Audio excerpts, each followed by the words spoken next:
अगर आपने भी अपने घर पे तुलसी जी का पौधा लगा रखा है और आपके तुलसी जी के पौधे की हालत कुछ ऐसी हो गई है इस सर्दी में, यानी कि सर्दी में जो ओस गिरती है और जो कोहरा होता है, तो कोहरे की वजह से सारी की सारी पत्तियां झड़ जाती हैं, पौधा पूरी तरीके से सूख जाता है। अगर आपके भी तुलसी जी की हालत कुछ इस तरीके से हो गई है, यानी कि हरा भरा पौधा सूख चुका है, सारी पत्तियां झड़ चुकी हैं, तो वीडियो को ध्यान से देखिएगा। इस वीडियो में आपको हम बताने वाले हैं कि सर्दियों में कोहरे की वजह से खराब होने वाले तुलसी के पौधे को आप किस तरीके से अच्छा बनाएंगे, किस तरीके से फिर से हरा भरा बना सकते हैं और कौन सी सावधानियां आपको रखनी होंगी। दोस्तों, मेरा नाम है प्रकाश वीर आर्य और आप देख रहे हैं गार्डनिंग विद प्रिंस। दोस्तों, ये जो तुलसी का प्लांट आप देख पा रहे हैं, आप भले ही उसको किसी छाया वाले स्थान पर रखिए या आप खुले स्थान पर रखिए, तुलसी के पौधे ओस की वजह से यानी कि कोहरे की वजह से खराब हो जाते हैं। अक्सर हम उनको या तो बहुत ही बंद करके रखें, ढक के रखें, तब कुछ पौधे ठीक ठाक बच पाते हैं, यानी कि आप किसी ऐसी जगह पर रखें जहां पर थोड़ी बहुत रोशनी आती हो और रात में उसको ढक दें, जब कोहरा हो तब आप ढक दें, तब आप थोड़ा बहुत बचा सकते हैं। अन्यथा आपकी पत्तियां बेकार हो जाती हैं और पत्तियां पूरी तरीके से सूख जाती हैं, पौधा भी बिल्कुल डंठल का डंठल हो जाता है, सूख जाता है। ऐसी स्थिति में क्या करना है, इसको बचाने के लिए सबसे पहला काम है कि इस काम को आपको फरवरी महीने पे करना है और जब अच्छी खासी धूप आना शुरू हो जाए, मतलब जब कोहरा गिर रहा हो, तब आपको ये काम नहीं करना। और सबसे मेन वजह होती है कि इसके पीछे एक बहुत बड़ा कारण ये भी होता है कि हम लोग अक्सर तुलसी के पौधे में बहुत ज़्यादा पानी लगातार डालते रहते हैं और पानी की वजह से भी पौधे खराब हो जाते हैं, तो पानी बहुत कम डालनी है। अब क्या करना है, सबसे पहला काम करना है कि हमें हार्ड प्रूनिंग कर देनी है, यानी कि जो बहुत ज़्यादा झाड़ियाँ जैसी हो गई हैं, जो कि सूख गई हैं, तो हमको उनको कट कर देना है। और जहाँ पे 2-2 स्टेप वाली ब्रांचेज हैं, वहाँ से हमें करना है, जिससे कि उन जगहों से नए नए ब्रांचेस निकल सकें और आपको जो तुलसी का प्लांट है वो बहुत ज़्यादा जड़ीला हो सके और उसमें बहुत सारे नए नए ब्रांचेस आ सकें। जितनी ज़्यादा ब्रांच आएंगी उतना ही ज़्यादा वो जड़ीला पौधा हो जाएगा, उतना ही ज़्यादा वो घना पौधा हो जाएगा। तो सबसे पहले हमें क्या करना है, हार्ड प्रूनिंग कर देनी है, वहाँ से कट करना है जहाँ पर छोटे छोटे झाड़ जैसी हो जाती हैं और मोटी मोटी वाले जो तने हैं वहाँ से छोड़ देना है और नोड के पास से छोड़िएगा, नोड के नीचे से मत काटिएगा, नोड के थोड़ा सा ऊपर से काटेंगे तो उससे एक फ़ायदा ये होगा, उसके बगल से 2 से 3 ब्रांचेज आराम से निकल जाएंगी। अब दूसरा काम आपको क्या करना है कि आपके अपने तुलसी के जो प्लांट है उसको गुड़ाई उसकी अच्छी तरीके से कर देनी है। अच्छी तरीके से गुड़ाई कर देनी, ज़्यादा गहरी गुड़ाई मत करें, इससे कि जड़ें ना कटें, अच्छे तरीके से गुड़ाई कर देनी है।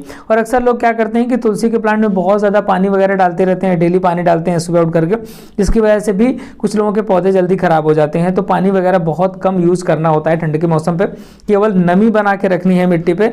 बहुत ज़्यादा पानी भरने से भी सूख जाते हैं पौधे और पत्तियां सूखने लगती हैं।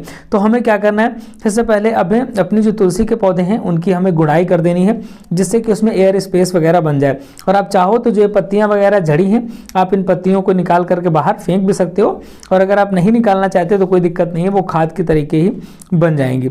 तो आप चाहो तो इसको निकाल दीजिए। इस तरीके से यहाँ पर हम इसकी गुड़ाई करेंगे और गुड़ाई करने के बाद इसको रात भर के लिए हमें छोड़ देना है। ये प्रक्रिया कर देनी, इससे कि जो उसमें ऑक्सीजन वगैरह की प्रतिपूर्ति हो सके।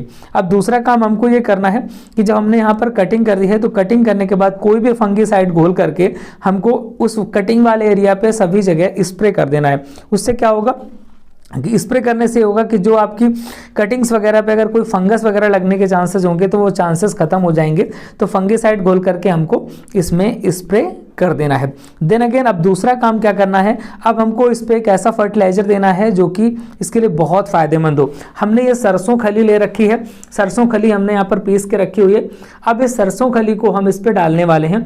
इसको हम क्या करेंगे, हमने एक बाल्टी में बकेट में पानी ले लिया है, एक गमला है, इस पर हम 2 से 3 चम्मच यहाँ पे सरसों खली ले लेंगे और मात्रा के अकॉर्डिंग लेंगे, 2 से 3 चम्मच ले लेंगे हम। लगभग 1 लीटर पानी है इस समय, इसमें हम और भी पानी बाद में मिलाएंगे इसको डालने के बाद। तो हम यहाँ पर ये आधा चम्मच आ रहा है, तो हम इसमें 2-3 चम्मच यहाँ पर सरसों खली डाल देते हैं, क्योंकि सरसों खली में potassium, nitrogen, protein, magnesium, sulphur और फास्फोरस की बहुत अच्छी मात्रा पाई जाती है। तो सबसे मेन चीज़ है कि नाइट्रोजन वगैरह अच्छे से अगर आपके पौधे को मिलेगा तो वो पौधा और तेज़ी से ग्रो करेगा उसमें नए नए किले निकलेंगे, नई नई शाखाएं उससे निकलेंगी।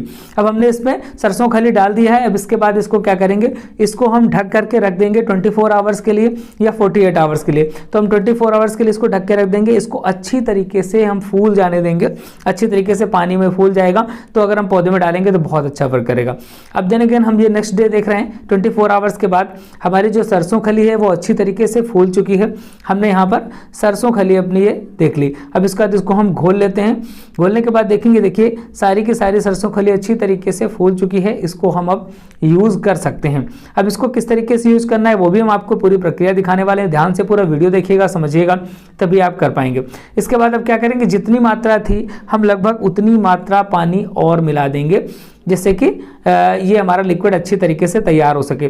तो इसमें हम और अच्छे से मात्रा मिला करके पानी की इसको हम घोल लेंगे।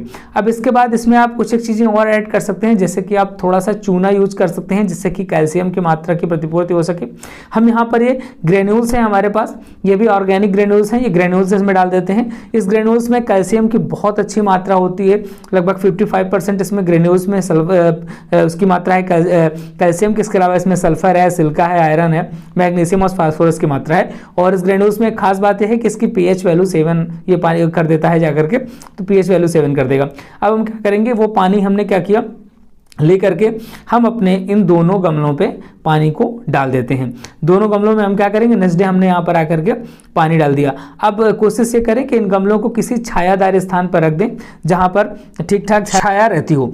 इसके बाद अब आपको बताएं कि लगभग 1 महीने के अंदर इसमें नई नई ब्रांचेस निकल आएंगी और ढेर सारी पत्तियां हो जाएंगी। लगभग मार्च के महीने तक आपकी तुलसी फिर से वैसी ही हो जाएगी। वीडियो कैसे लगी कमेंट बॉक्स में जरूर बताइएगा। मिलेंगे फिर किसी नए वीडियो के साथ। नमस्कार।